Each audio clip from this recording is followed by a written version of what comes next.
The spotlight and the shadow.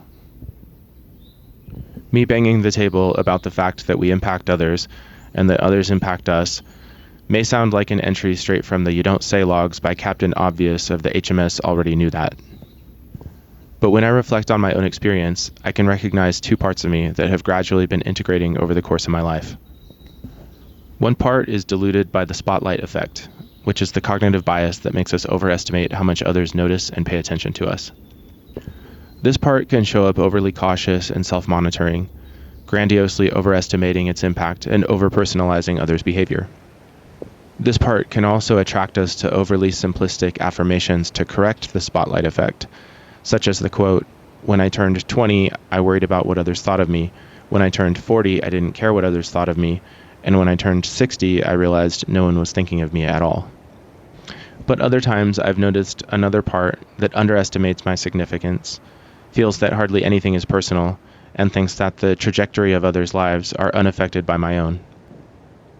This part tends to be surprised when others share how I've impacted them in both positive and negative ways as a result of fairly small interactions, or when people reveal that they remember something about me or still show some interest in me after decades of being out of contact. I don't know if this tendency has been named as a known cognitive bias that's the opposite of the spotlight effect. I'll call it the shadow effect for now because it's clear to me from my own introspection and from work with clients that it exists. The spotlight effect and the shadow effect contradict each other and don't seem to become active at the same time. Instead, I've observed that we alternate between overestimating and underestimating our personal impact on others at different times, depending on our current interior and exterior contexts. Human development and circular causality. It's possible that a major task of human development is to integrate those two parts of ourselves that overestimate and underestimate how personally significant we are to others. Or in other words, to better understand the circular causality that we're involved in from moment to moment. When we're children, our experience of our own power and significance to others fluctuates in ways that are confusing for a developing psyche, ways that are related to the evolution of our family system, our own physical and psychological growth, and our increasing integration into society. When we're a newborn infant, we experience mainly our primary caregivers, predominantly our mother in most cases. Ideally, our basic physical and emotional needs are quickly addressed. We're fed, cleaned, held, burped, and cradled over and over again as we grow, month after month. As we grow into toddlers, we experience jarring new boundaries. We realize we're not allowed to do everything. Most things, actually. Our allowed choices increase more slowly than our increasing awareness of all the possible options we can imagine. We have to swallow more and more bitter pills that we're not the center of the universe, while continuing to receive our "I'm the most important thing to my parents" sweet pills.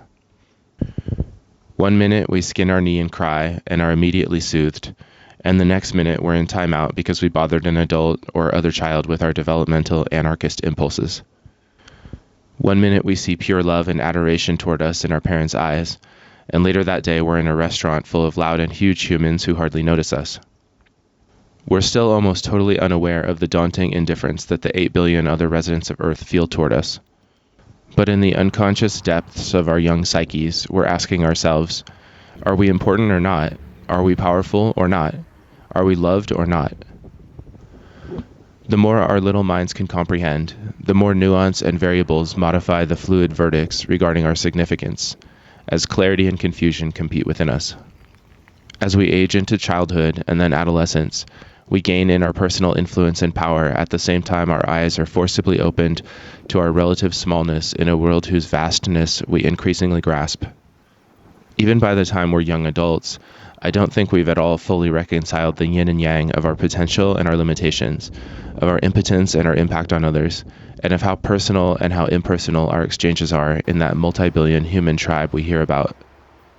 And that convoluted scenario I've just depicted is the healthy one, which doesn't take into account the additional confusion that can result from traumatic family and societal experiences of neglect, abuse, and emotional attachment injuries. How trauma experiences can distort our sense of reciprocal impact and boundaries, and thus our circular causality, is a fairly vast subtopic I hope to speak on later. At midlife, I still feel my way into fluid speculations about the degree to which others' behavior toward me is personal, the result of some impact I've had on them, and also the degree to which my behavior toward them is personal and results from their impact on me. Evolution and circular causality.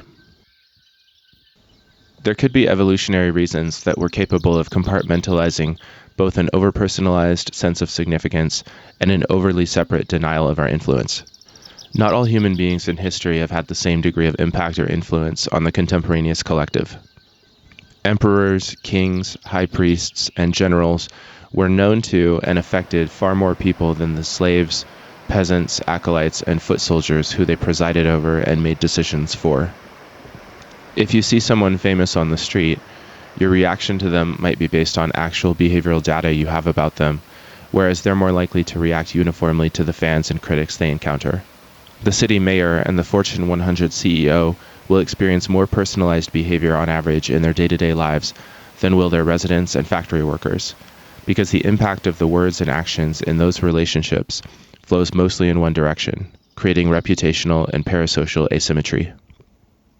Perhaps the range of our influence in the time and place that we're inserted into human history can vary so much depending on our cultural and social contexts that our species needed to evolve psychological architecture that can match the potential gamut of our social power and visibility that we can personally have on others across different contexts and periods of our individual lives. But any perceptual spectrum like this introduces the possibility of error. Just like the ability to have variable and context-dependent fear can lead us to be more or less afraid than reality warrants in a given situation, our ability to have a variable and context-dependent sense of our influence can lead us to both overestimate and underestimate how personal others' behavior toward us is. All of our perceptual faculties are imperfect tools that exist because they led our species toward survival more than they led us toward danger in a universe too complex to fully grasp. But when we're aware that there's always a little more reality to be perceived using our conscious and focused curiosity, we can find more truth despite our imperfect psychobiological capacities.